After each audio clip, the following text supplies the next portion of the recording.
All right, welcome back to a bonus episode of the Blasters and Blades podcast. So, hey, all you crazy sci-fi and fantasy fans, time for your daily dose of shenanigans over here at the Blasters and Blades podcast. Just three nerdy veterans geeking out over our science fiction passions and fantastical fantasies, a place where magic is king, the sky is the limit, and space is the place. So, without further ado, let me tell you what we're doing right now. We're getting ready to release some of the archive that we found from when we were the sci-fi shenanigans. We're going to get those up there for the posts that were brought down.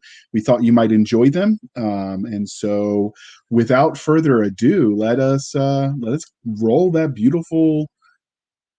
Oh wait, they're going to sue me. Play it.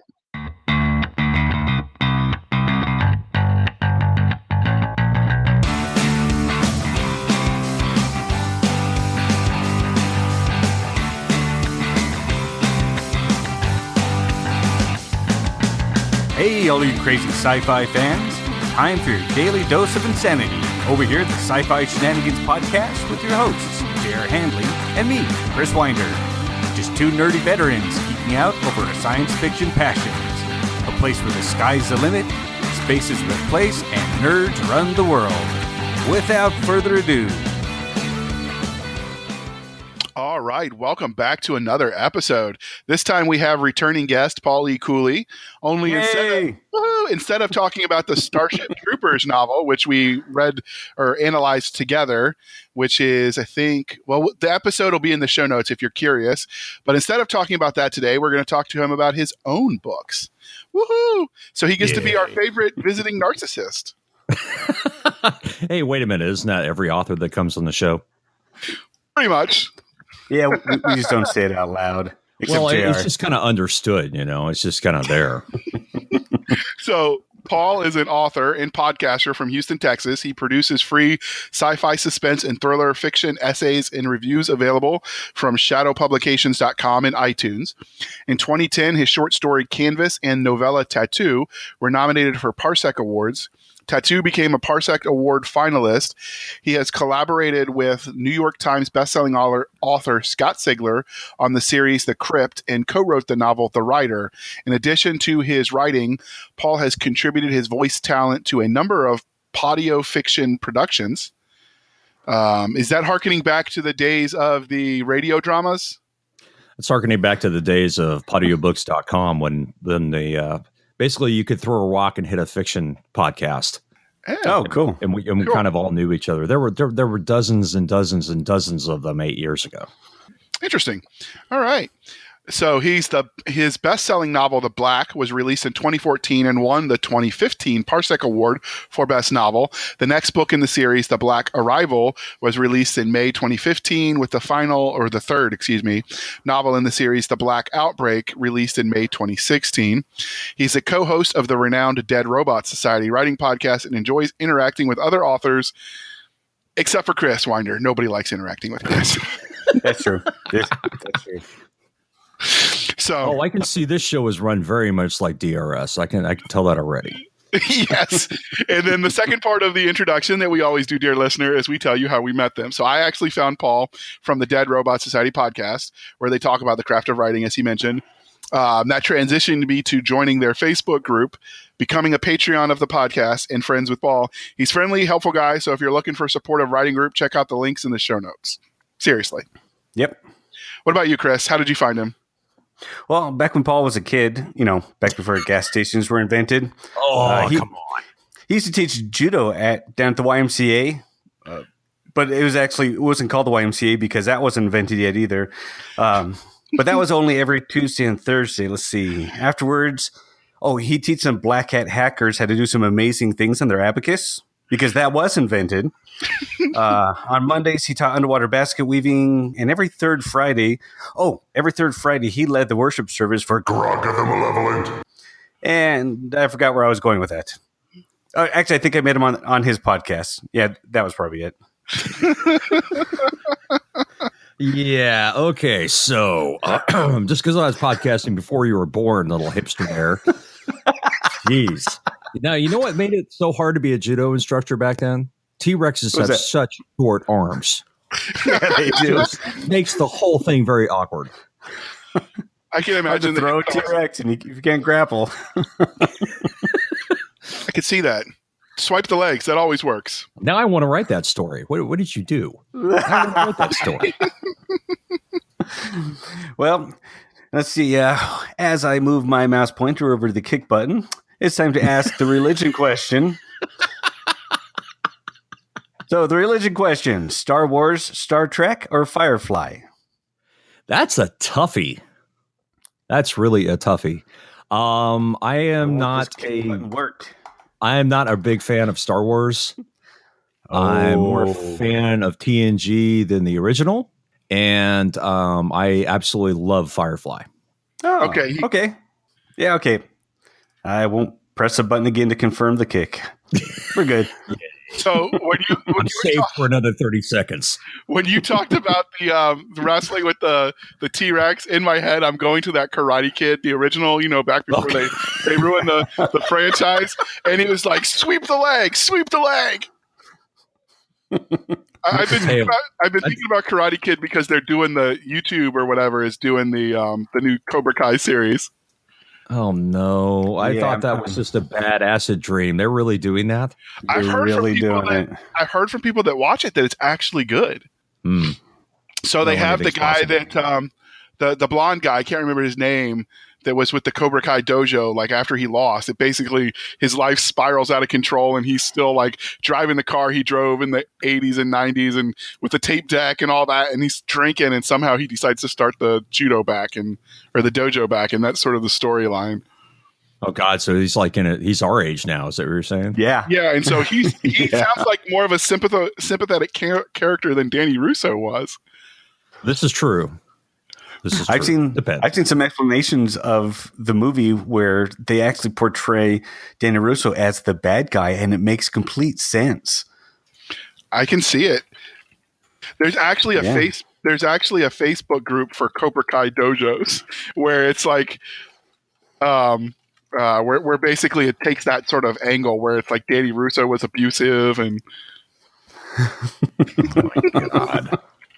A support group for people who watch a movie. There needs to be some support group for some people who watch certain TV shows. That's for sure. Yeah. All right, get back on topic. So, Paul, what do you love about science fiction? I guess the same thing I love about horror in a lot of ways. We get to dream. Sci-fi has this wonderful penchant for providing opportunities to not forecast the future, but imagine a future and imagine what human beings can accomplish. And, apart from all the stories, and I write them too, where people die out there and all these other things, or get eaten alive by monsters or kill each other in space combat, whatever. There are so many wonderful things that are possible and so many terrible things that are possible, just like life. But we have a potential to imagine things as they are different from what they are now. And I think that's really what's so wonderful about science fiction. As you look at the heyday and the golden age, you had so much optimism, even wrapped in the conflict and everything else, that we would escape this rock and basically, find out more about where it is we actually live. The universe is much larger than what's outside your front door. And science fiction allows us to play with that in a lot of different ways. Imagine how these technologies are going to be used, misused. Imagine how the body politic will change as the closer we get to actually marrying man and machine, which seems to be coming at a very, very, very fast pace. We can basically imagine those things and take issue with them and dream about them. And I think that's wonderful because I think that's the imagination space that is probably going to lead us off this rock in the next 50, 100 years. Did you see the announcement why Google's personal assistant AI that's like can call and fake humanity, like it says the ums and stuff? Yeah. I saw that video. It was a little bit creepy. I think a lot of that stuff is extremely creepy. I will not have an Alexa in my house because I don't trust the damn thing. Now, this wasn't Alexa. This was their new AI. Well, I don't want any of that shit in my house. Yeah. I don't want it. Yeah. I don't trust it. I totally feel you. There's that funny meme that goes around about in the 60s, everyone was worried about the CIA spying on them, and now they're inviting them into the house. I keep thinking there's a thriller involved somewhere where like Amazon is just a front company for the CIA. Yes. And they're really just spying on people, and that's why they invented like the Alexa. Oh, that's nothing. Just wait till your toilet starts talking back to you. I mean, it's just a matter of time with the way. Hell, that's probably already out there. Somebody's Googling it and sending me the meme right now. We've gotten to this point where we're so gadget happy, which is kind of unfortunate. But the advances are going to keep going, and they're going to keep trying to find ways to make money off them, of course. And so we're going to see all this wackadoo stuff. You get, you've got your Nest thermostat that's controlling this, that, and the other, and is questionably secure. It could be hacked by somebody else. You've got smart appliances like your refrigerator, your stove, your oven, your microwave. Yep. All of these things are massive security holes. And of course, with mobile devices, just like the morons did after they created Unix, every other operating system and every other thing that was developed had security as an afterthought. Yep. And some of it never even had it baked in at all. And therefore, we're very, very vulnerable to lots of different mischief. And unfortunately, we don't seem to be learning that lesson very well. One of the libertarian think tanks, I can't remember which one, produced a video. And if I can find it, I'll link it. If not, Google is your friend, people. But they basically produced a video about what if, and in this future, basically this person gets in trouble for thinking the wrong thoughts and speaking the wrong things in their home. So the computer system shuts them out of everything. So they can't use elevators. They have to take the stairs. They can't use any of their money because it's all digital. They can't even open their digital refrigerator. So they basically can't eat for 3 days as punishment so they can rethink their wrong thoughts. Well, think about it now. If I unplug you from the internet, what can you do? Not a lot. Most stuff is like it's even hard to pay bills if you don't want to use online. Exactly. So basically, like I have a friend who, is a chef, doesn't get paid shit, has a kid there, and his 2 kids don't have access to internet outside of school. And trying to get anything accomplished is hellish because everything requires you to send your homework over the internet. Yeah, I don't like that. Afford the internet. I don't like that with the school system. Like my kid, he has to log on to the computer. Like I'm trying to get him away from electronic devices, and you're sending me homework. He has to play on a computer game. Like really? Well, it's this double-edged sword at this point. I mean, we've got to. In order for the high-tech jobs are going to continue to grow in different ways. And if you want to be able to get into that, then you need to know what it is and how it works. People have a lot of folks in my generation, if you can call it that, late 40s, whatnot, have a grasp of the technology and how to use it. But there's a hard limit for those who are not actually in the technology game. The kids are obviously growing up with it. It'd be like asking my dad to try and play an Atari 2600 back when I got it. He'd have no clue. Yeah. Terry Mixon actually mentioned that in his Empire of Bones series in one of the later ones where they were going to insert this new tech into a computer game for the kids to try to figure out the potential. Oh, yeah. Yeah. So you've got there's a trade-off here, and I don't know. I haven't been involved in education. I don't have kids. I just saw what my wife went through when she was teaching. But it just seems like there's got to be a spot there where we can have some kind of compromise on how education is done again. Because I think we've effed it up completely, especially since certain people got into the governorship in Texas and have ruined it for the whole country. But that's a completely different topic.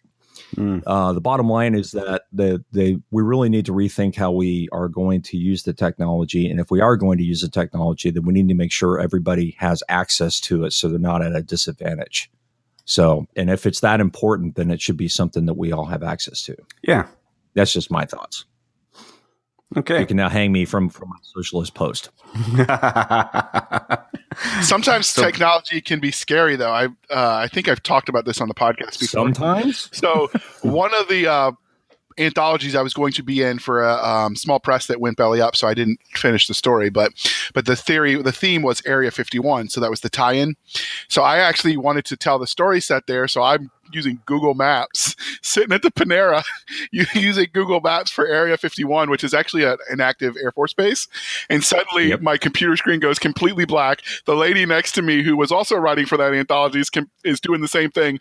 Her screen goes completely black, and we're like, are we going to be seeing any black helicopters, or is it just Panera's Wi-Fi? It's Panera's Wi-Fi. It's always Panera's Wi-Fi. Yeah. But it was. I think if you're just looking at it online, it's not really a problem.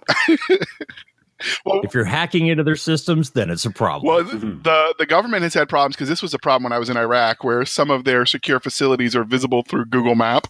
Right. Yes. So I remember at Camp Arifjan when I was there, which is in Kuwait City. It's where we picked up all the convoys we escorted. So you could, for a while, go and you could like zoom all the way into the command center for the base on Google Maps. Wow. Oops.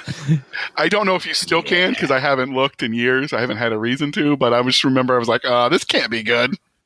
I've seen when Google Maps first started doing their deal, I looked up my house and all I saw were trees. That made me happy. But then they did that curbside crap and then you could see my house. Yeah. So. But try and hide anything from a satellite these days. I mean, it's just a couple of years ago, they accidentally discovered these ancient paths in the Amazon that had never been known to exist before. Oh, that's right. That was, and it's, I was just saying, saying? They found it they changed the way they looked at it. Like they were looking for different data. We talked about that in the MG Heron episode. He actually wrote a story inspired by that tech. Yeah. It's really fascinating how much that, is being brought up by satellites and data that we had. We just didn't know we had it. And we didn't know what we were looking for. And then suddenly somebody stumbles across it and it's like, oh, wait a minute. I think there's something here that we missed. And I love that about, the progression that's going on right now in science is every other day we're learning something that we thought worked one way when in actuality it's, oh yeah, it does that. And there's this other thing that we missed. Right. So it's fun to see all that. And I saw something about, I think it's a Voyager probe, maybe. They're going back over the old data and discovered a few things with the number crunching they have now that they didn't realize that they had captured. Interesting. Oh. So we have 30, 40 years of data that if NASA or ESA or whomever goes in there and starts running all these algorithms against it with the computing power we have now, there is no telling what we picked up that we didn't know we had. Because now we can look at it using computers to find the patterns rather than having humans, scrolling over billions of binary digits to figure out what the heck is going on. Mm-hmm. So, all right, Paul. So, what's your first memory of reading, watching, or interacting in the sci-fi genre? Well, it's got to be the original Star Trek. It's got to be the original Star Trek reruns, or maybe Lost in Space reruns. Lost in Space. Wow. Yeah, they had that back then, huh? Yeah. Shut up. That show started in 65, I think. 65 to 68. I can't remember. Yeah, and it was before that. Yeah, they're still playing a Boomerang, I think. I played I made a review of the Netflix series for my patrons and I had to do some research on it, and I can't remember I don't have my notes with me, but I just remember seeing those old ones, the old black and white before they went color. I think there were 2 seasons in black and white, 1 in color, maybe the other way around. But I remember that, and of course I remember Star Trek big time because I loved Spock. Yeah. Spock was awesome. Spock was the calming influence when Kirk was having trouble with everything. But the other show I really, really loved was Space 1999. I don't remember that. Oh, God. I think it came out in 78, 77. All right, Jared's going to have to add that to the show notes. No, I was in Canada, so it had to be 76. 76, 77, I think. Okay, I was a baby back then. Yeah. Yeah. So anyway, that was another. I wasn't born yet. I don't want to hear it. I don't want to hear it. Hey, JR, You go sit in the corner. Adults are talking. Anyway, I think those are the first shows, and I'll embarrassingly say it. Johnny Quest as well. Oh, I love Johnny Quest. Yeah. So I mean, those were like the sci-fi mainstays beside the the monster movie marathons where you got to watch the Blob or the original Invasion of the Body Snatchers or Godzilla or whatever. Oh, maybe you know this. Do you remember there was a movie kind of like the Blob, but it was actually reel-to-reel tape that ate people? That was a short that was on HBO way back. I think the first year they started up, and I remember that quite well. Jared, go find the that. guys locked in the was film cabinet. That was scary, right? You had to chase it off with a magnet. Yeah. It was like a 5 or 10 minute film, maybe. Oh, that was so great. It was hilarious. Yeah, it was great. It was one of those things that made you shudder and laugh at the same time, right? Which is wonderful. So yeah, I remember that quite well. All right. So how'd you go from the love of sci-fi to writing about it? Oh boy.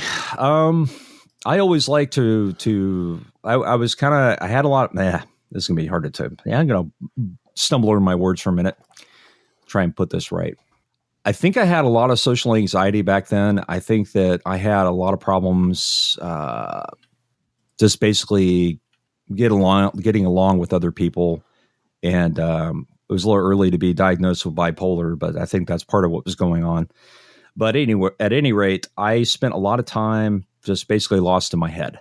I spent a lot of time, writing down things and just kind of, playing in that mind space. And of course, science fiction, fantasy, all those escapist things are to a child who's, having issues with dealing with other children or dealing with adults or whatever else.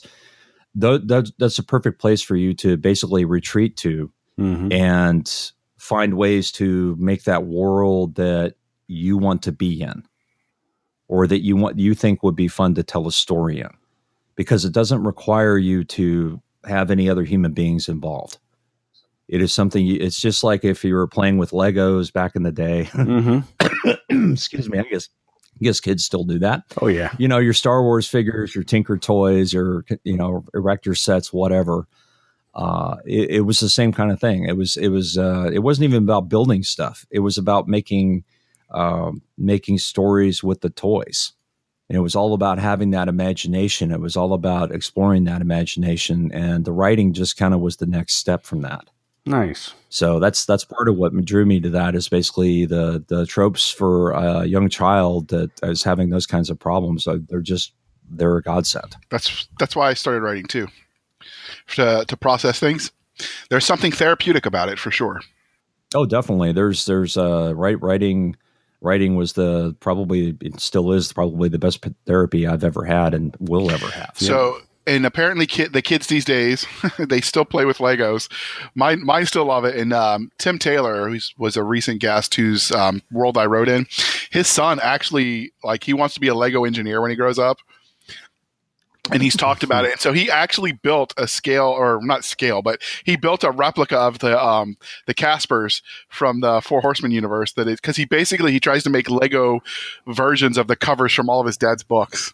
So he had a functioning robot Lego thing going on. It's legit. That is cool. That is really cool. I like that a lot. Although I think the Lego company is German, right? So it would probably have to learn foreign language for that. That's okay. I don't think that's going to be a problem. Lego is a universal language, man. Yeah, some companies you work for, though, if their home base is in another country, you if you want to get promoted, you have to learn to speak whatever the original language is. You do. Yeah, well. To actually get a job in Germany, you have to learn German. Well, we have the Stihl plant not too far from where I live, the chainsaw manufacturer, and I know if you want to get into management, you got to learn German. Of course, you said still, and I was thinking about booze. Yeah, it took me a minute to put STIL, throw that away, and put STIHL in there. And no, they're not sponsoring this podcast, nor am I sponsored by them. No. Right. So I did a quick Google search. Apparently, Lego is a headquarters in Denmark. Oh. So it's Denmark. So whatever the Danes speak, I guess, is what he'd have to learn. Denmarkish. Yeah, sure, we'll go with that.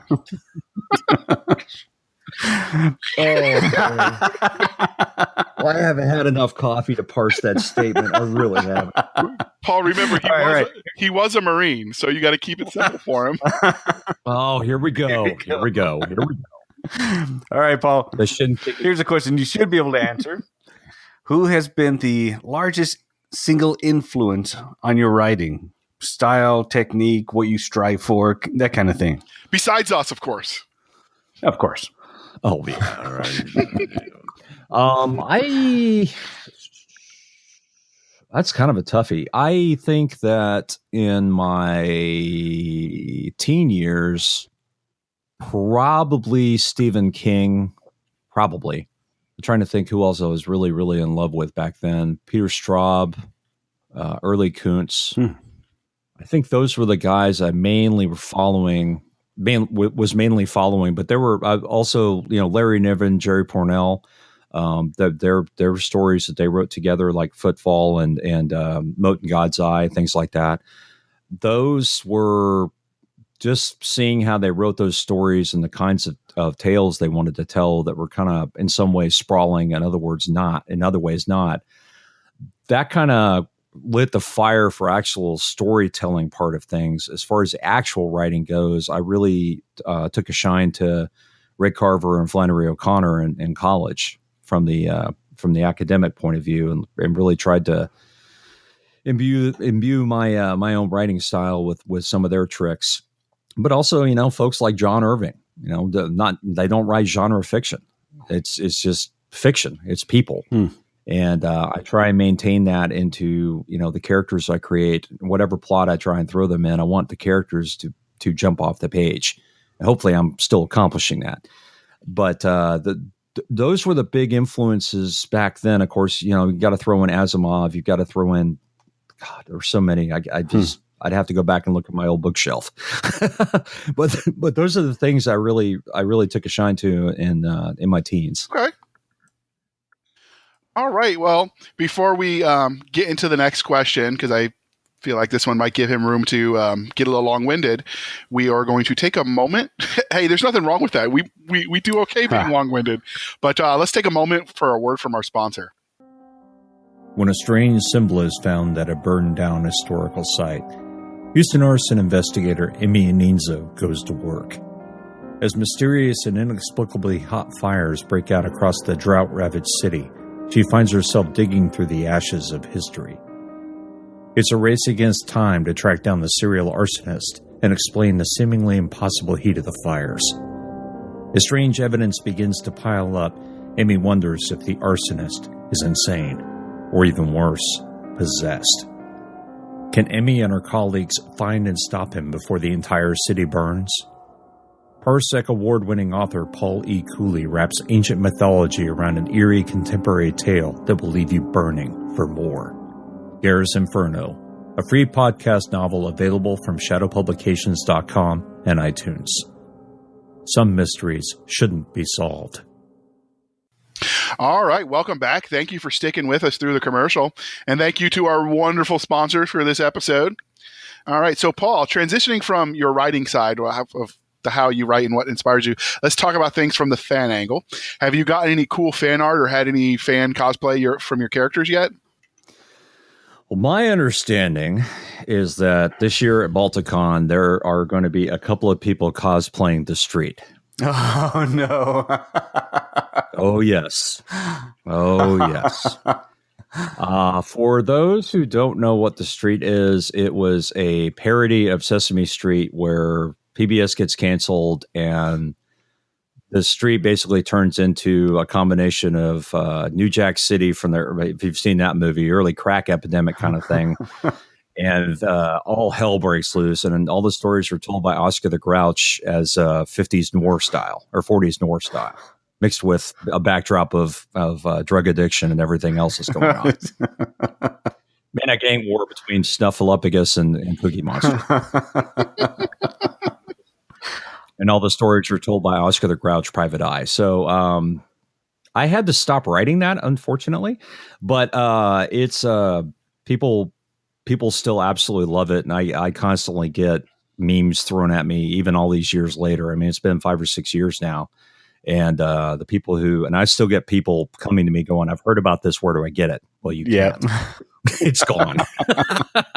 It's probably out there on the internet somewhere if you went searching for it, but I take no responsibility for that. They're going to be cosplaying that, is my understanding. And I actually had somebody who was inspired by my Garaga tales and sent me this beautiful piece of art that they made. It's huge. That basically has his imagining of the dream one of the characters has in I think it's the second short story I ever wrote for the Garaga series, and put that together. And it's dark and shady, and there's not much detail. There's enough there to really give you a hint of what he was going for, but it's pretty cool. I really, really like it. And I get stuff like that occasionally. People send me people will send me stuffed animals. Let's see, what else have I been sent? I've been sent beer. I've been sent beer steins. I've been sent coffee, tobacco. The Fiendlings hacked my address, so they were sending me all sorts of stuff. And it's creepy as hell when you open a box and it's from, you don't know who it's from.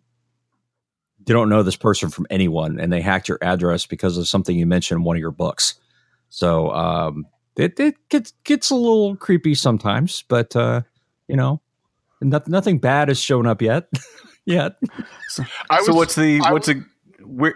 go ahead. I was just say I was going to send him something really creepy and weird, but Terry talked me out of it. I'm afraid to even ask.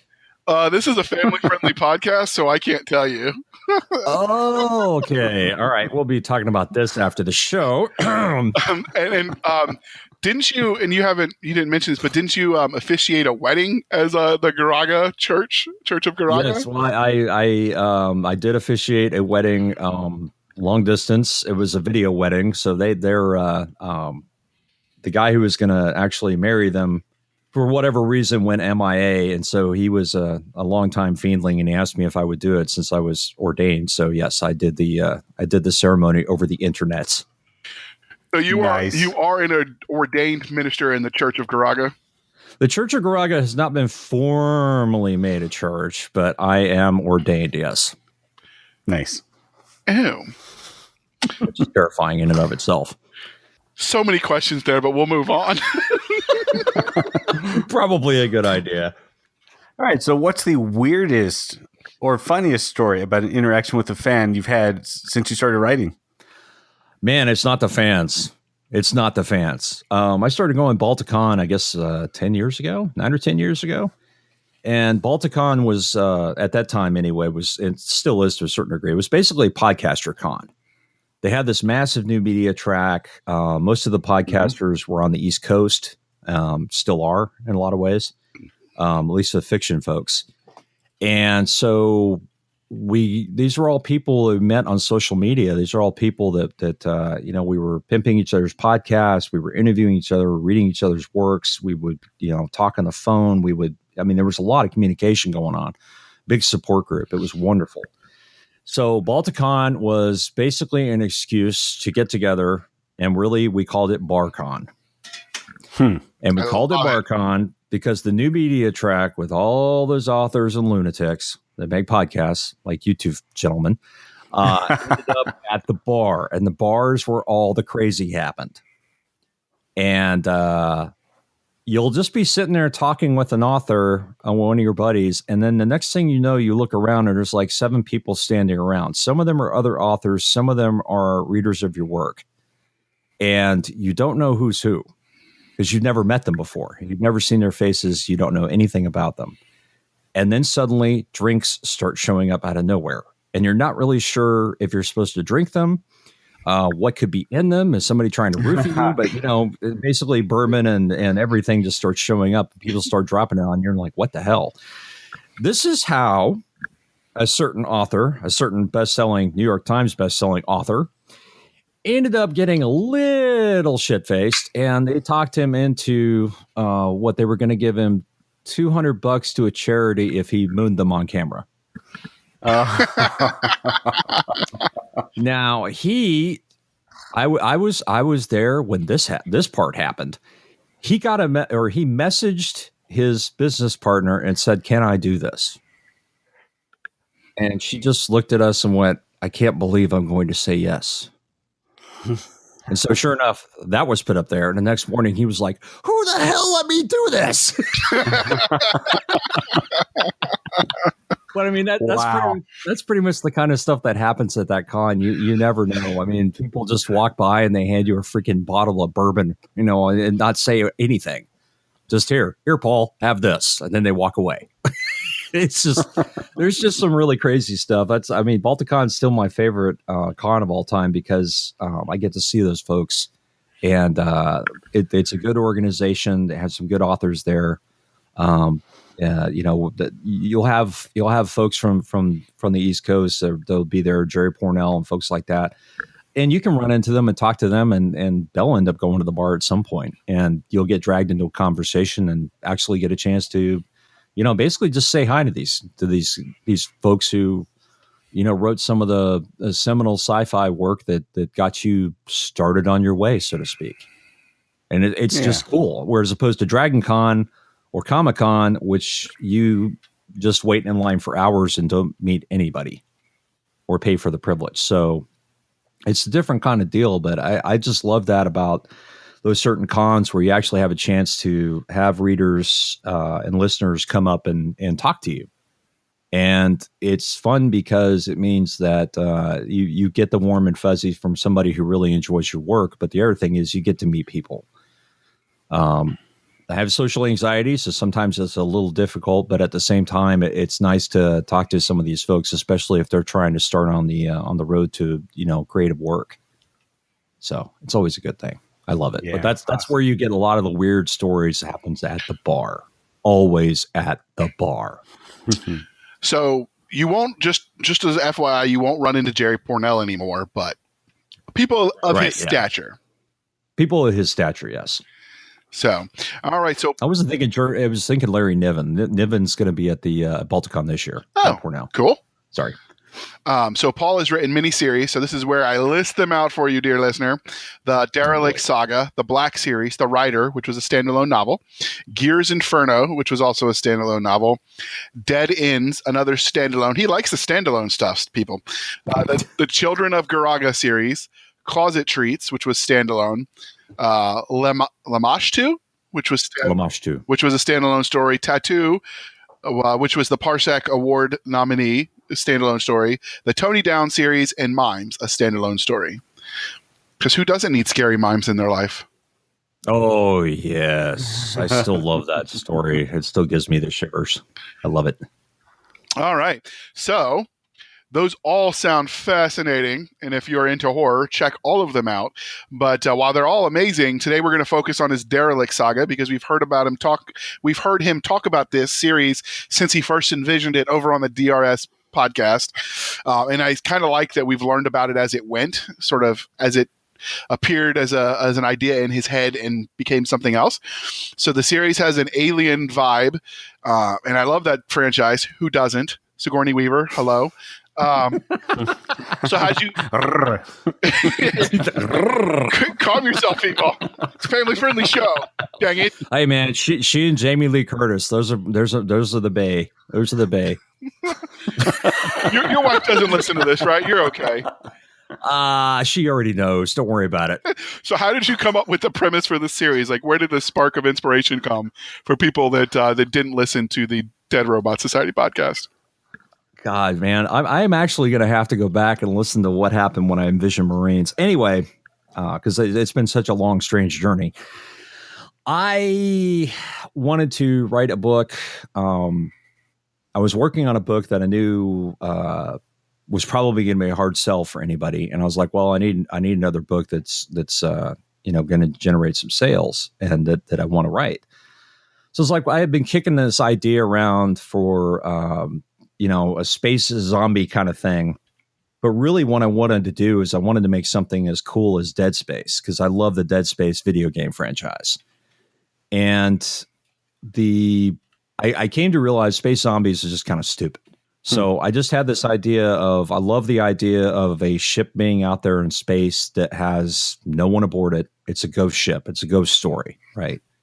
And then taking it in a completely different direction.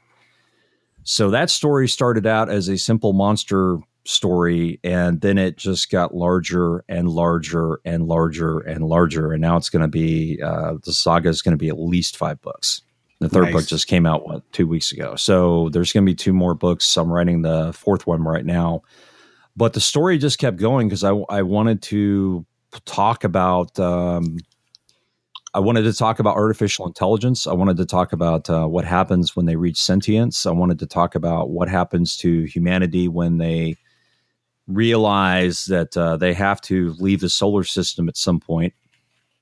And I wanted to also talk about what kinds of things happen when certain things get buried from the general public. I wanted to go into all those things and the kind of disaster that could happen. And of course, I wanted another excuse to basically bend science on its ear. So that's pretty much what drove Derelict. All right. So you've described this series to me, and I think on the podcast, but it's hard to keep it straight just because the Patreons of the Dead Robots, we get some of the stuff that doesn't make the actual episodes. But you described it as space horror done right. So what makes this series stand out from the other stuff that's out there, in your opinion? Oh, I think done right was a narcissistic thing to say, or conceited. I think what I'm trying to do is, I guess as much as possible, is to use the laws of physics as we understand them, laws of chemistry, biology. And I did this in The Black as well, which I think is one of the reasons why it's popular. People just love this idea. Use all the things that we know now today and the things we think we know that we're going to do with technology or life forms or whatever, and just twist it. So in other words, we have all these physical laws. What happens if they're really not laws? They're just laws for us because we haven't discovered that, oh, there's an also here. The idea that there may be stable isotopes beyond the 500, 600 neutron range. What are they? Atomic weight. Sorry. Mm-hmm. For just imagine for instance, if carbon, you know about carbon 14 is radioactive, it decays. What if there's a carbon 750 that doesn't decay? What kind of attributes would it have? What kind of phenomenon would it generate for us to witness? And while it would be in its normal space, we would be observing something completely different. And who's to say that if we take that as a given that that's possible, who's to say that life forms would not be completely different from us if they instead were made out of carbon 650 or whatever than regular carbon, which we are? What would happen with all the chemistry? What would happen to the physical laws? How would that change things? So I love to basically put these people out there who are all, invested in the science and have some idea of the science, and then have the world completely twist around them. It's just so much fun to deal with. It's so much fun. I just pull the rug out from under him, huh? Yeah, a buddy of mine told me, he's like, you're teaching science by teaching what you can't do that's being done. Here's the law. Here's how Paul breaks it. And all the characters are screaming, that's not how this works. That's not how any of this works. And it's just fun because you're it's just like an alien in Aliens when they find out, the creatures, when you destroy them, they release that molecular acid. That's their blood. How the hell does that work? Right. And things like that. There's no touchstone. Even if the organism is quote unquote identifiable as something, it doesn't mean we have any clue about how it works or what it's made out of or what its actual genesis is. And I think that's where the fun comes in. And it's the same thing with The Black. That's a mashup of Alien meets The Thing meets The Blob on an oil rig, at least the first book. But what I described in there is purposely unidentifiable, uncategorizable, and you can't even study it. Well, that's not true. We'll find that out in Evolution, the 4th book, which should be out later this year. But the bottom line is providing that kind of story where you can play with these kinds of things and you can try and imagine what would happen if suddenly, magnetic poles reversed, or we discover there's a hell of a lot more oxygen out there than in certain parts of the planets, or hey, this planetoid isn't really a planetoid, kind of thing, or these other things that are sitting out in the Kuiper Belt are actually life forms. Ooh, I mean, there's just so much fun to play with that. And how would we, as a species, deal with that? Is it a threat or is it a discovery? Interesting. So I love to play in those spaces, and it makes for more interesting stories. And then you put all the other things I want to talk about in there, and boom, suddenly you've got a 10 or 20 book series / universe with all the other books that need to be written. And Paul's voice cracks because he's never going to finish them all. He's got to live to 100. It's a fun problem.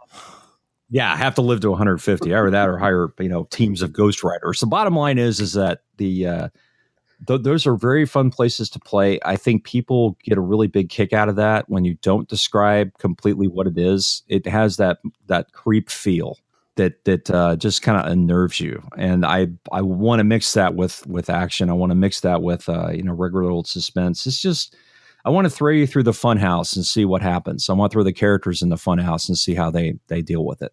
Yeah. So it's fun. I've heard it said that people are more afraid by what they cannot see than from what they can. Right. And what you do not understand is, and humans have been doing this probably since our inception. What you're afraid of is what you don't understand most of the time. Mm-hmm. And what you don't understand, humans, the way we deal with it, and probably have always dealt with it, is make it go away. Yeah. Well, I mean, maybe it doesn't want to go away. So that's the thing, though, is we evolved from fearful people, right? Because if you're sitting at the campfire as a prehistoric man, and oh my God, is that a mountain lion? Let me run. Well, if you're wrong, you just ran a little bit. If you don't jump because that's not what it is, and the mountain lion eats you, you don't reproduce. So, fear has a survival sort of instinct feature, which is why it's there, which is why it's such a universal thing. Horror, I mean.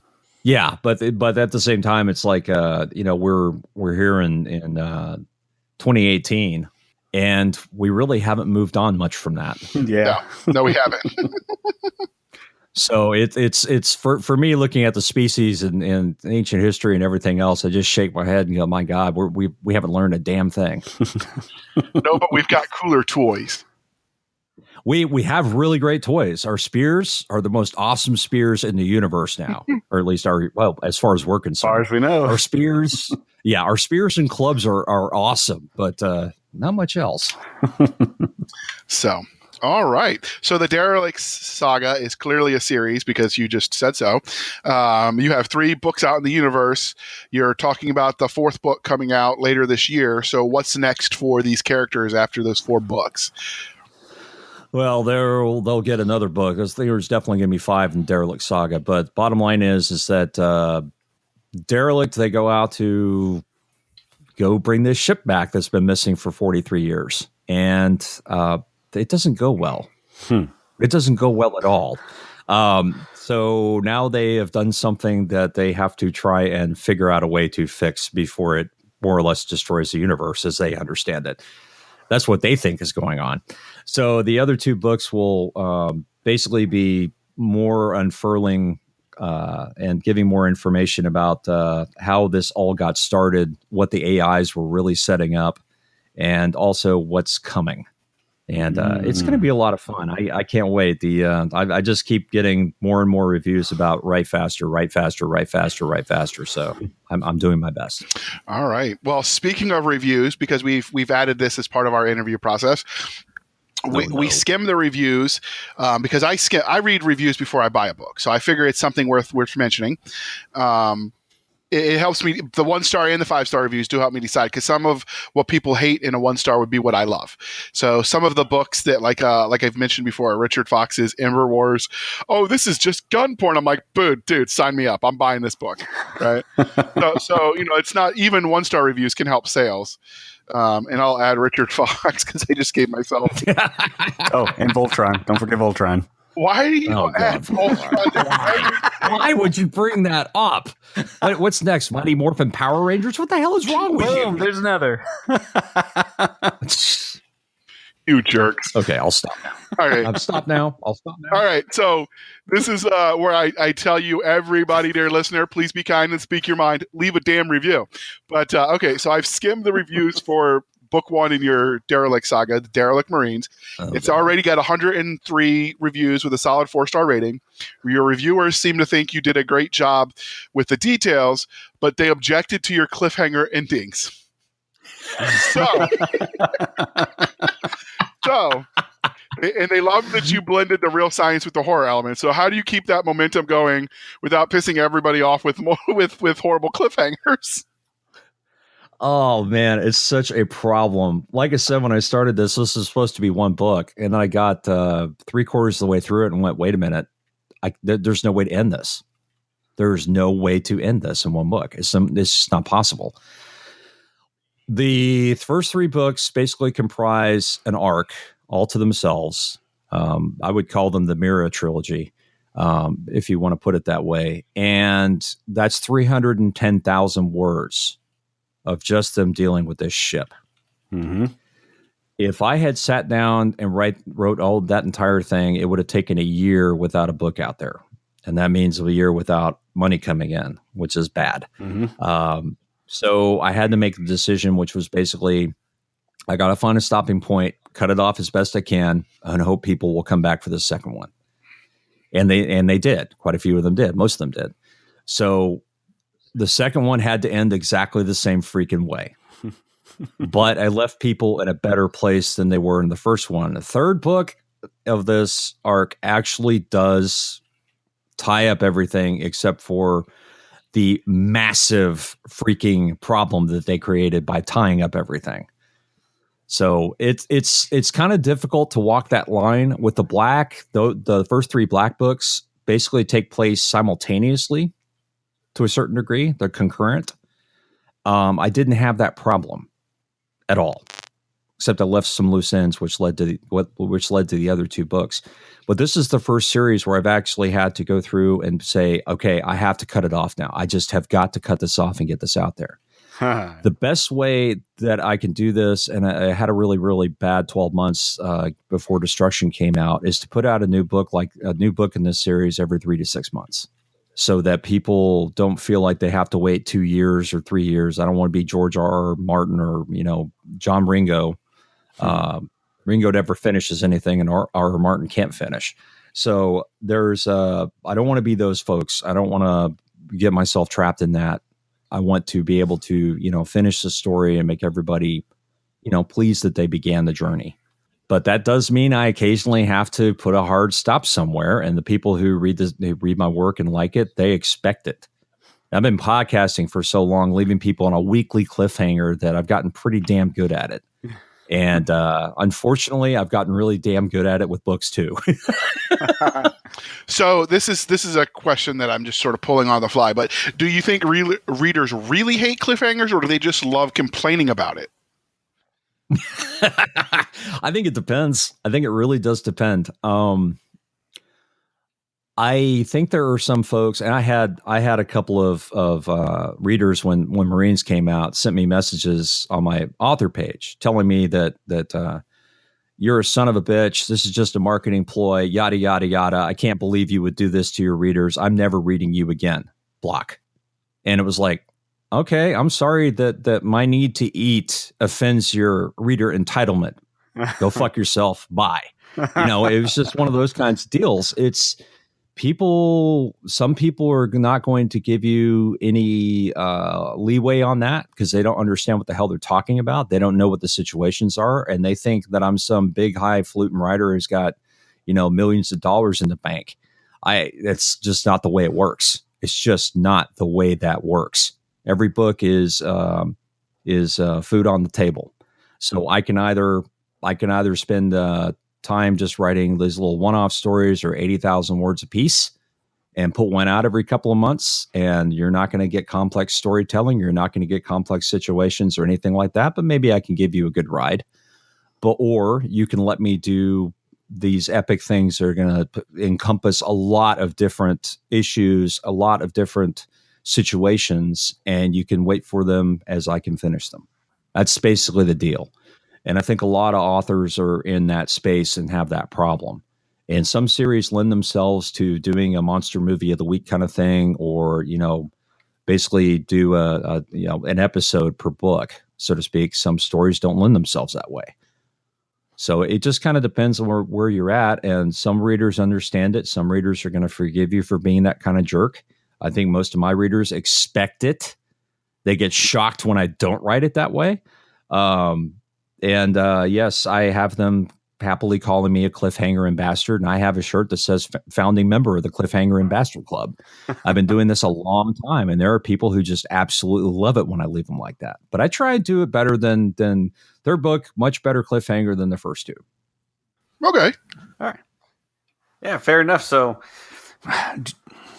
do you have any plans, or has anyone approached you to do anything bigger, such as role-playing games, movies, video games, based on your Derelict saga? Based on Derelict, I haven't heard anything. The Black got a lot of nibbles. So that might actually be the property that sees life outside of the written word. I think when I finish Derelict, I will probably go back and try and write screenplays for it.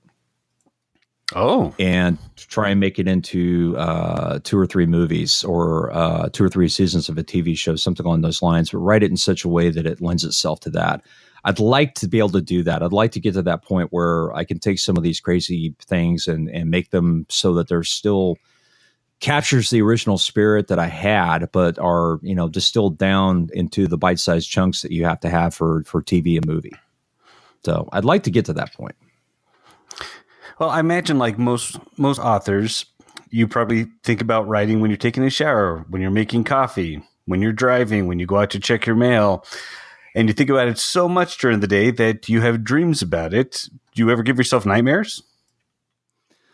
I haven't had a nightmare in a long time, but there was when I was writing the End of Closet Treats, which is about a person who suffers from psychotic delusions, thinks he sees a demon driving an ice cream truck around the neighborhood, and then starts to investigate, and then things really go off the walls.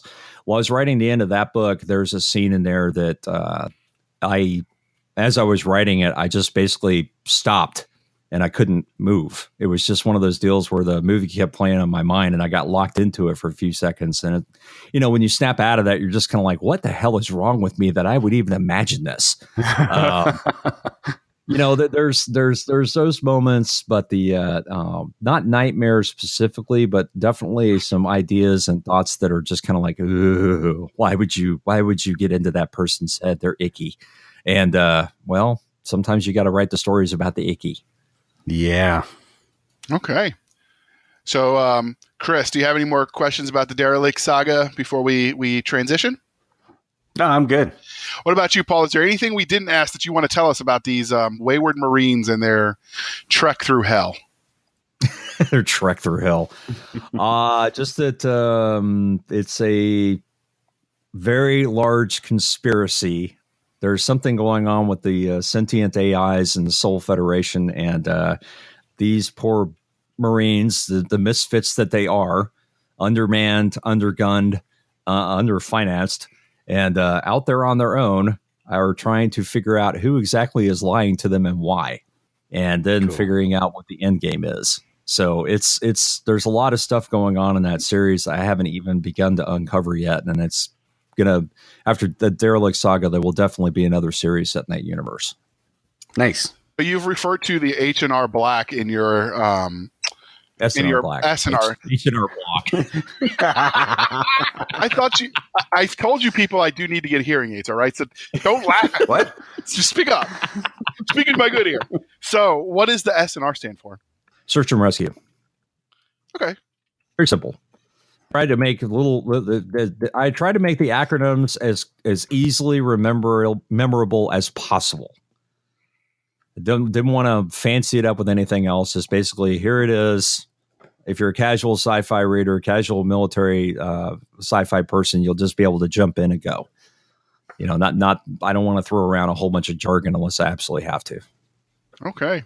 You do know why Chris asked the nightmare question, because then worded it the way he did, because I accidentally waterboarded myself when I was coming up with ideas for a story. What? We were plotting the Galactic Legion, which is going to be our series going forward, like our universe we're creating. And I had an idea while I was washing my face, and I started getting excited. I breathed in as I'm like towel over my face in the shower. Totally waterboarded myself, because that's how hardcore we are. We enjoy putting you in the graveyard and killing you in books, but come on. I haven't put you in my graveyard yet. I will have to do that. I will have to do that. I want to be the as well. I want to be the Joe Buckley of my generation. The Joe Buckley. Well, I've already got Thomas Reed. He's pretty much my go-to. He shows up in just about every book as a corpse. You never see him alive. He's always a corpse. Maybe he can be the zombie you were talking about. No. I don't want him ever walking and talking. I don't want him ever to have voice. I only want him to be a just body on the slab. Just a toe tag. Toe tag tree, man. It's been with me since I only had 20 listeners on the podcast. Outstanding. So transitioning to the larger genre, since you write horror and science fiction, what is your biggest pet peeve in the two genres? So we'll start with horror as a subgenre. What is your biggest pet peeve? And obviously, please don't list names. We want to just in general. That's a toughie. I like so many different aspects of the horror literature out there. I'm not really big on torture porn at all. It annoys the crap out of me because I just don't see the point. I have a secret love for, well, not so secret love for serial killers and people with demented minds. So I'm firmly in that. And obviously, since I write monster books, I like the monster stories. Horror is really, really difficult to pin down what I do like and what I don't. But I would say basically that my biggest problem is torture porn more than anything else. Okay. And what about for hard science fiction? What's your biggest pet peeve? I would think my biggest pet peeve is actually some of the quote unquote fans. Oh, because you've got your Star Trek and my Star Wars. You've got your Firefly and my Expanse. What the hell is wrong with you? Kind of deal. I think there's and in fact, I'm going to be on a panel at Balticon about this, about science fiction versus science fantasy. I don't like the polarization that things have to be one way or the other. I think hard science fiction can become completely inaccessible if people take it too far. So you may be scientifically accurate, but you bored the shit out of the average reader. And I was so happy when I got comments on both The Black and Derelict for saying, thank you for writing something hard sci-fi that I could understand. And it really, there are some books I've tried to read that I wanted to read that I just, they were so full of bullshit that you couldn't get to the story. It's like, yeah, you could write a really good research paper on this, but it's not a story. But I think that there's room for that. I love the fact that we have the ability to do the hard sci-fi stuff, to throw in and talk about chemistry, biology, physics, et cetera, as we understand them today, and give people information in such a way that it may be about things that they didn't know. I rarely meet a person who knows what the Kuiper Belt is. So just by reading Derelict, and that happens in the Kuiper Belt, I've educated them just by doing that. There's no reason why you can't have that kind of scientific stuff in there with your space fantasy as well. And I don't consider Star Wars science fiction. I consider it space fantasy. That will start a war, I'm sure. But the bottom line is that I get annoyed by the camps. The camps get really annoying at times. And I'm just the one standing there going, can't we all just get along? Because, this is some really great properties. You look at Firefly, it's hard sci-fi and it's not even close to being hard sci-fi at the same time. The Expanse has got, I'm just now watching the TV show because I read the first 3 books, but it's got most of the ideas in it are hard sci-fi, but then it's got this fantasy horror element to it. So there's a lot of different ways to put these things together and make it work, but it doesn't have to be so polarized. It really annoys me that we have these fan bases in all the genres, doesn't matter what they are, that are kind of at each other's throats about what the seminal works are. And the seminal works play nice together just fine. I don't know why there needs to be that problem. And a lot of them built off the, you know what I mean? Like, what's this, standing on the shoulders of giants? Like, even they built off what was already there. So. Oh, absolutely. Absolutely. I mean, I think we sometimes lose sight of the fact that there's so much of this is a viral evolution.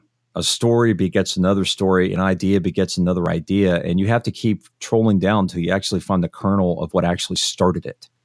I mean, we can go back and credit H.G. Wells with a whole bunch of stuff, but we can also go back and credit Mary Shelley. I mean, tell me Frankenstein isn't science fiction. It absolutely is. So there's just so much that goes on there. I just wish that we were able, maybe it's just humanity in general, or maybe it's our societal structure, I don't know, but that we could get to the point where, hey, you like that? That's cool. I don't care for it. I like this. Well, I don't like that either. Is there something we like together? Let's try and find a common ground here. I don't really enjoy epic fantasy, but I'm not going to hate on it. Agreed. I'll hate on Tolkien if you start telling me he's the best writer and storyteller ever lived. Then we will have a problem. But live and let live kind of thing. You like that? Great. I don't have to shit on it because I don't like it. True story. Right. When Chris was in the Marine Corps, he actually served in the same trenches as Tolkien when they were in World War I.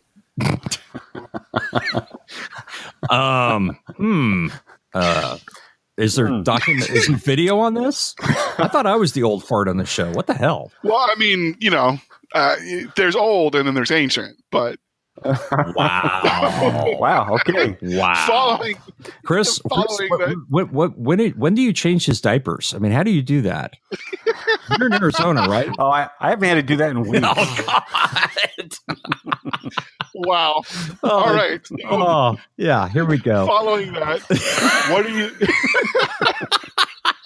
Well, that image is going to be stuck in my head for a while. Curse all of you. So following that, what do you think are the best types of monsters in science fiction? I guess I'm asking a little bit about the plot devices that you like. So metaphorical monsters that scare everyone versus Godzilla or other actual monsters. Like, what's the best monster, if you would? I'm air quoting here, out in the horror sort of field. Oh, that was about as clear as mud. Yeah, it was about as clear as mud. Well, the concept is clear as mud too. I really when I was doing research for The Black, I went through and I got down and dirty with all these creatures that live just in ridiculous amount of pressure in freezing cold water with no light, and how many things are down there and how alien they look, how absolutely ridiculously alien they look. Go look up what a lanternfish looks like. It is just this is why I do not go in the ocean. Well, if you go in the ocean, I seriously doubt you're going to come across a lanternfish. They're going to be about 3 miles down. The looking at that, because it is so alien and yet recognizable. It's recognizable as a fish, but it's a fish that crawled out of your freaking nightmares kind of deal. Mm-hmm. That is fun. Those kinds of monsters are very fun. Shapeshifters, like John Carpenter's The Thing. That is my go-to horror movie. That is probably in my top 3 horror movies of all time, and science fiction movies. And I think it is absolutely incredible to have a creature that we don't get, we don't understand, and it can do things that just make no sense to us. And for a lot of those, I go to ocean. That's my standby. Let me go find out what the hell's down there and see what we discovered this week that I can put into something. Right. It's just so much fun. And people, when I put the actual links up there to what a lanternfish looks like, I know that I mentioned the lanternfish in The Black, and people went out there and actually looked at it, sent me comments going, how the hell did you find this thing existed? Well, there's been a couple of them where they found things that washed ashore that they thought had been extinct for hundreds of years. And like, wait a minute, what? Yeah, exactly. And they're finding we actually know more about space than we do our own ocean. And that is something that really unnerves me in a lot of ways. But most people don't understand what's living down there that we know about, let alone what we don't know about. And that's part of it. These are things that are much more accessible to us because your reaction, Chris, That's why I don't go in the ocean. That reaction right there is the one I'm looking for. Yeah. If I can give you that reaction, then I did my job. Yep. If I was okay with going to the ocean before I read your book, and now I'm not, that's a win. Or at the same time, if I made you go Google lanternfish, if I made you go Google the vampire squid, Vampire there's another squid. good one, or the mantis shrimp. Which I posted an article about. Those are things that people don't know really exist, and they don't know what they are. But if you go look them up, you're kind of like, what in the heck was nature thinking when they created this thing? How did this evolve? What is it doing here? And those are really, really fun things to play with, and I really enjoy them. I'm looking at the mantis shrimp right now. That's freaky. It looks like somebody on acid and LSD smoked something. Yeah, go. Yeah, then go read about how its eyes work. Go read how its eyes work. Oh yeah, sees colors we don't. It moves in ways that we don't understand. It senses motion in ways that don't understand, and it can also punch the living hell out of you.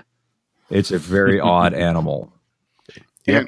It can punch as hard as 22 shoots. Imagine that on a large scale. Imagine one of those that's like, I don't know, 100 times larger. Or, yeah, even the size of a cat. Yeah, even the size of a cat would be terrifying. Yes.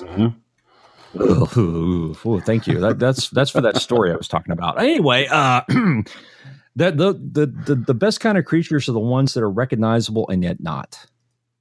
They're twisted just enough that you have that moment of cognitive dissonance as your brain tries to reconcile what you think that is versus what it is. Because we all see patterns. I can't imagine a creature that I haven't seen, that I'm not basing off something I've seen. It's just impossible. Right. There's the only way that could be is if you're talking about something like the blob, which is just a pool of liquid, but then it doesn't have any of those attributes. So everything that we do, where you're talking about H.R. Giger's work, the alien creatures and things like that, those are all based off of analogs with insects, deep sea creatures, strange looking mammals. We put all these things together. We create these imaginary chimeras that are just kind of running around in our imaginations. And that's what we base it on. So you try and if you want to make a monster really interesting, give it some kind of base form that is recognizable and then completely twist it until it's not. Those are my favorite monsters. Wow. Jared's still looking at the it's freaky looking. Ugh. So this is where Chris was supposed to ask a question. So I'm gonna pretend that he doesn't know what's going on. So do you ever have trouble transitioning in and out of the dark spaces you write about? Not really. There are times where I wish I could go write something a little bit more fluffy, but I don't have any fluffy stories in my head at the moment. It's more along the lines of switching in and out of just that imaginary land. And if I know that when I am playing a game or walking the dog, listening to an audiobook, or even reading, sometimes the stories or whatever story I'm telling at that time is still talking to me in my head. And sometimes it gets very difficult to focus on anything because the words just keep going. And it kind of causes some issues every now and then, staring off into space or, disassociating yourself from what's going on around you. So it's not really a matter of unplugging the dark space. It's more like telling the imagination to shut the hell up and let me live for a few minutes. All right. Well, enough about your book. Your books. Shameless plugging is over. What are you reading in the genre right now? Oh boy. I just finished the first book in Peter F. Hamilton's Commonwealth series, and I'm reading the second one now, Judas Unchained. The first book, Pandora's Star, really started out really slow, really slow, which I should have been used to with Peter F. Hamilton, but it took me forever to get through the first book. But now that I'm through that first book, I'm definitely ripping through the second one. What else am I reading? I'm reading the Altered Carbon stories because I saw the series and absolutely loved it. If you've seen the series, go read the books. If you read the books, go see the series. That's all I could say. And after that, I've got a lot of reading to catch up on, including some things written by that Terry Mixon guy. So because I've got a backlog of those I need to get through so I can give him crap on the show. What else am I reading? Ed Lauren occasionally is a horror writer. Scott Sigler when he puts new stuff out. Jake Bible under protest usually. There's a lot of good stuff going out there and horror and sci-fi. It's just it's kind of rare these days for me to find a good mix between the two, which is why I'm so excited about writing it, because I want more of those kinds of stories and people aren't writing them. It's very, very, very, very, very depressing. All right. So are there any scientific breakthroughs that you're following or excited by? Because we do like to try to remember the science part of science fiction. Well, when we were talking about the mantis shrimp, when I mentioned that, I post all the science stuff on my author page. Try and do 2 or 3 articles a week that caught my interest. With Derelict, since it takes place in the Kuiper Belt, Dell is research on the Kuiper Belt, and it was believed that they were all the Kuiper Belt objects. All of them are made of ice. Well, they just discovered a couple days ago, no, there's a big rock out there. We know it's not made of ice. What is it doing there? Because it kind of starts to blow apart the models. So every time that we think we have something figured out, we find that there's an also. Oh. You know, there's always an also or yes, but. And those are the articles that really make me sit there and go, that really stoke the imagination. The idea of the CubeSats, these little tiny satellites, relatively speaking, that are getting shot everywhere, are put into space everywhere. You know, one rocket blasts off and fires 6 of these puppies out there, and they're no bigger than I don't know, a printer, a couple of printers put together. The fact that we've reached that kind of technology on a daily basis is really scary to me, how fast things are moving. But think about what we could do with that. If we could put those out there in the Oort cloud or the Kuiper Belt and have them just kind of floating around, taking a look at things.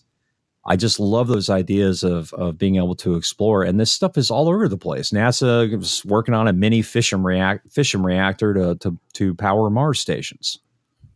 And there's all this cool stuff. The problem with sending those satellites out to the Kuiper Belt and looking at what's out there is we might find something looking back.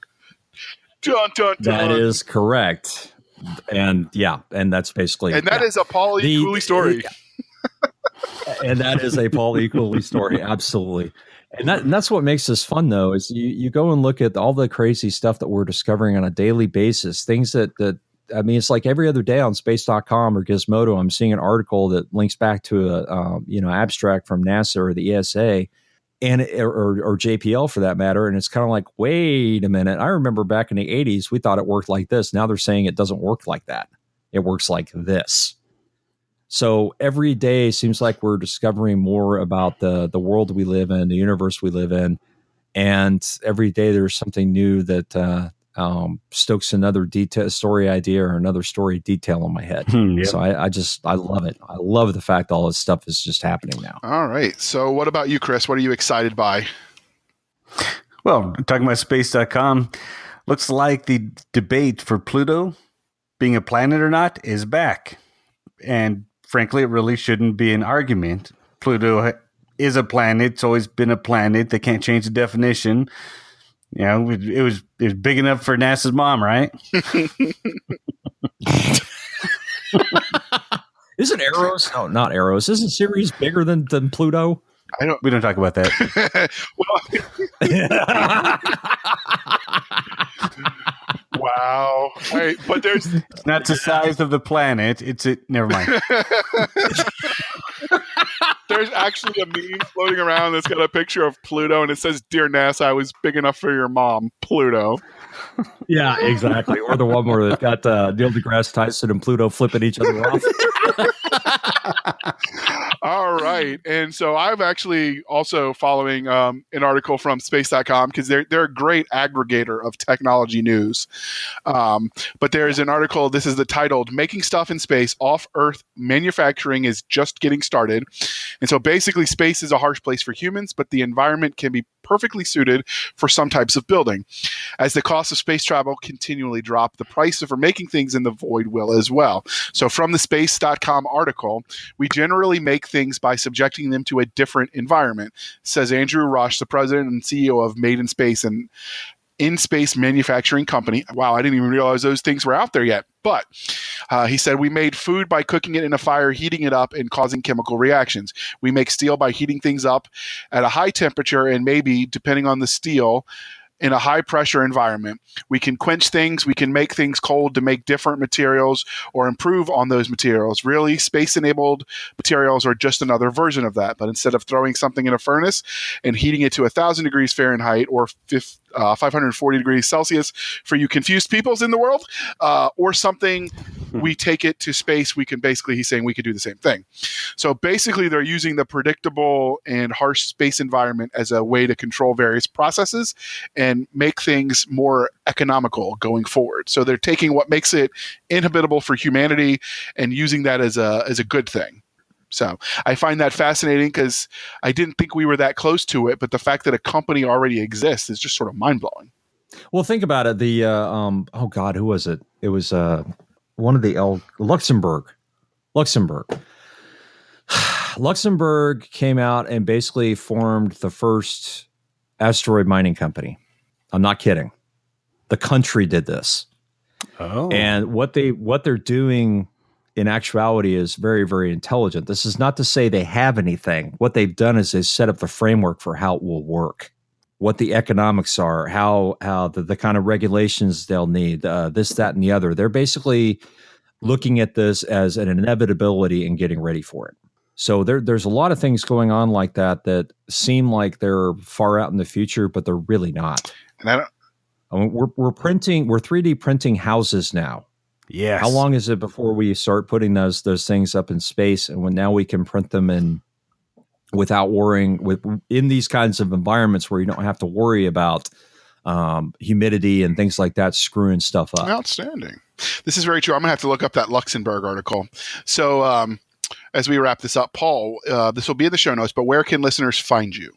You can find me at shadowpublications.com. You can also find me at deadrobotssociety.com, along with my co-host and nemesis, Terry Mixon. Let's see, Amazon author page. Where else am I? I have a Facebook author page, and I have a Twitter account, Paul _E _Cooley, and I'm kind of all over the place. So do a Google search. You'll find me one way or another. Probably lots of horrible things said about me, but whatever. Or just look in the show notes.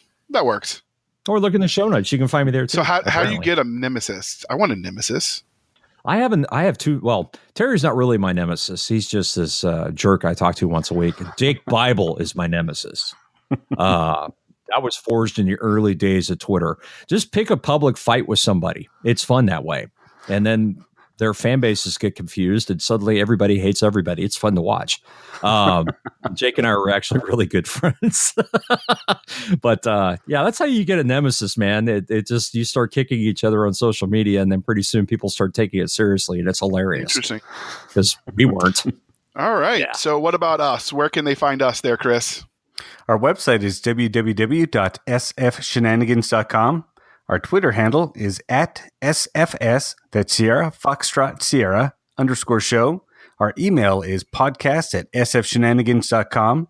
And our Shenanigans Facebook group is at facebook.com/groups/sfshenanigans. And if you want sci-fi shenanigans swag, go to our website.